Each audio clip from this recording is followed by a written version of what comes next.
Rebel ಟೀಮ್ಗೆ ಮತ್ತೆ shock ಕೊಟ್ಟಿದ್ದಾರೆ ಬಿವೈ ವಿಜಯೇಂದ್ರ ಅವರು. ರೆಬೆಲ್ಸ್ ವಕ್ಫ್ 2.0 ಪ್ರತ್ಯೇಕ ಹೋರಾಟಕ್ಕೆ ವಿಜಯೇಂದ್ರ ಸೆಡ್ಡು ಹೊಡೆದಿದ್ದಾರೆ. ಬಂಡಾಯಗಾರರ ಬಂಡಾಯಕ್ಕೆ ಬಿಜೆಪಿ ಡೋಂಟ್ ಕೇರ್. ಪಕ್ಷದಿಂದ ದೂರ ಇರೋರನ್ನ ದೂರವೇ ಇಟ್ಟಿದ್ದಾರೆ ರಾಜ್ಯಾಧ್ಯಕ್ಷ. ಬೆದರಿಕೆಗಳಿಗೆ ಬಗ್ಗಲ್ಲ ಜಗ್ಗಲ್ಲ ಅಂದಿದ್ದಾರೆ ಬಿವೈ ವಿಜಯೇಂದ್ರ ಅವರು. ಬಿಜೆಪಿ ಆಂದೋಲನ ಸಮಿತಿಯಲ್ಲಿ ಯತ್ನಾಳ್ ಟೀಮ್ಗಿಲ್ಲ ಸ್ಥಾನ. ರಾಜ್ಯದಲ್ಲಿ ಸರಣಿ ಆತ್ಮಹತ್ಯೆ ಪ್ರಕರಣ ನಡೀತಾ ಇರುವ ಹಿನ್ನೆಲೆ ಪಕ್ಷದ ಪ್ರಮುಖರನ್ನ ಒಳಗೊಂಡ ಸಮಿತಿಯನ್ನ ಬಿಜೆಪಿ ರಚನೆ ಮಾಡಿದೆ. ಸರ್ಕಾರದ ವಿರುದ್ಧ ಆಂದೋಲನಕ್ಕೆ ಪ್ರತ್ಯೇಕ ಸಮಿತಿಯನ್ನ ರಚಿಸಲಾಗಿದೆ. ಈ ಸಮಿತಿಯಲ್ಲಿ ರೆಬೆಲ್ಗಳಿಗೆ ಮಣೆ ಹಾಕಿಲ್ಲ ಬಿವೈ ವಿಜಯೇಂದ್ರ. ಯತ್ನಾಳ್, ರಮೇಶ್ ಜಾರಕಿಹೊಳಿ, ಕುಮಾರ ಬಂಗಾರಪ್ಪ, ಅರವಿಂದ ಲಿಂಬಾವಳಿ ಯಾರಿಗೂ ಸಮಿತಿಯಲ್ಲಿ ಜಾಗ ಇಲ್ಲ. ಗಮನಿಸ್ತಾ ಇದ್ದೀವಿ, ರೆಬೆಲ್ ಟೀಮ್ಗೆ ಇಲ್ಲಿ ಮತ್ತೊಮ್ಮೆ ಶಾಕ್ ಕೊಟ್ಟಿದ್ದಾರೆ ಬಿವೈ ವಿಜಯೇಂದ್ರ ಅವರು. ಯಾಕೆ ಅಂತ ಹೇಳಿದ್ರೆ ವಕ್ಫ್ ವಿಚಾರದಲ್ಲಿ 2.0 ಪ್ರತ್ಯೇಕ ಹೋರಾಟಕ್ಕೆ ರೆಬೆಲ್ಸ್ ಇಲ್ಲಿ ಮುಂದಾಗಿರೋದು. ಇದು ಎಲ್ಲೋ ಒಂದ್ ಕಡೆ ಮತ್ತೊಮ್ಮೆ ಬಿಜೆಪಿ ನಾಯಕರಿಗೆ ಮುಜುಗರವನ್ನ ತಂದಿಟ್ಟಿದೆ.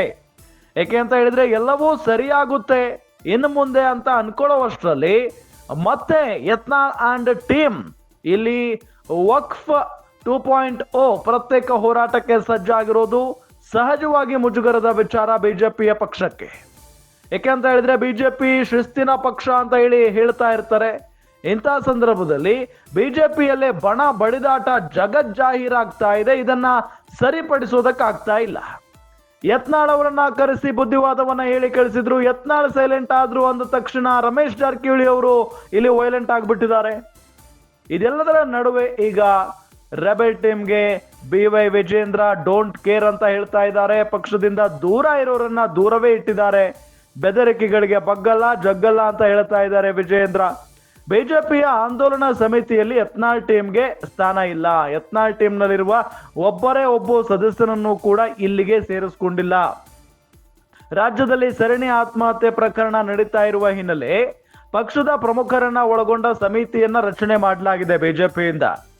ಈ ಸಮಿತಿಯಲ್ಲಿ ರೆಬೆಲ್ಸ್ ಗಳಿಗೆ ಮಣೆ ಹಾಕದ ವಿಜಯೇಂದ್ರ ಅವರು ಯತ್ನಾಳ್, ರಮೇಶ್ ಜಾರಕಿಹೊಳಿ, ಕುಮಾರ ಬಂಗಾರಪ್ಪ, ಅರವಿಂದ ಲಿಂಬಾವಳಿ ಯಾರಿಗೂ ಕೂಡ ಸಮಿತಿಯಲ್ಲಿ ಜಾಗ ಇಲ್ಲ. ಈ ಮುಖೇನ ನೀವು ದೂರ ಇದ್ರೆ ದೂರನೇ ಇದ್ದು ಬಿಡಿ, ನಿಮ್ಮ ಅವಶ್ಯಕತೆ ನಮಗೆಲ್ಲ ಅನ್ನೋ ನಿಟ್ಟಿನಲ್ಲಿ ಸಂದೇಶವನ್ನ ಸಾರಿದ್ದಾರೆ ಅಂತಾನೆ ಹೇಳಬಹುದು.